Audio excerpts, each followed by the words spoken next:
A dilemma and a choice are two very different things. So when we look at a dilemma, it's kind of where you've got two options that you tend to be looking at, or it could even be multiple options, but when none of them are really appealing.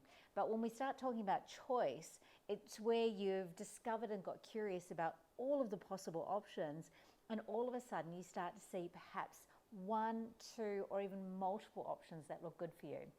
So how do you know when you're stuck in a dilemma? It is literally as easy as that. Imagine yourself standing at the fork in the road and it's saying go left, go right, and you look at both and think, well, neither really looks appealing. That's when you're in a dilemma.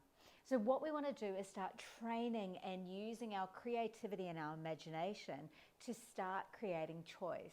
Now, often if you've got, there's the saying that if you've got one option, it's no choice. Two options is a dilemma. Three options is a choice. And it's in that third part that we want to be sitting where we've got that freedom to choose what works for us.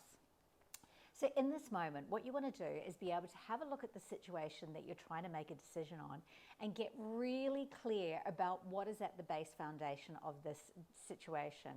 When we can get really clear on something, it means that we understand all of the angles, because there may be other people involved.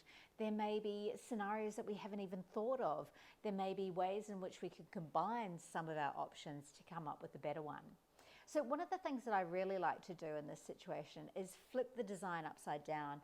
And this is something that I got taught when I first started designing garments, where it would be if you got stuck on a design, you literally take your sketch and you flip it upside down and you start having a look at the proportions and how they change when you look at it from that perspective. So the same thing can happen when you're looking at options, right? You can look at your options and literally flip them around or flip them upside down. So let's say you're standing at that fork in the road and you're looking left or right. Well, rather than looking left or right, could you try looking up and down? What else can you see in that moment?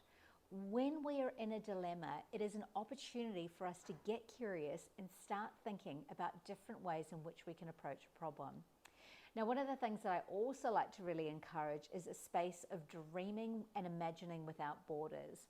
And what I mean by that is actually literally writing down every single possible option that you have in a scenario that you could work with. So let's say, for an example, you might be looking at two different jobs and you're going to start writing down all the possible options that you could to make a decision on which job to go for. Then all of a sudden, one of the options that you write down is to win lotto and you never work again. So what that would be saying to me, of course, that may be a wonderful option, but what it would also be saying to me is that neither one of those jobs really light you up.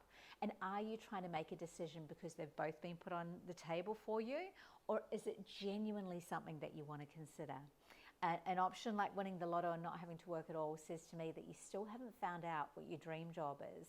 So start getting back into that space of imagining without borders and seeing what else comes up. So this is your choice to have a look and see whether you're in a dilemma or where you're in a situation where you actually have made choice for yourself. Remember, this is your life, this is your world. You get to be the creative director and you get to design and make it whatever you want it to be. So have fun with it.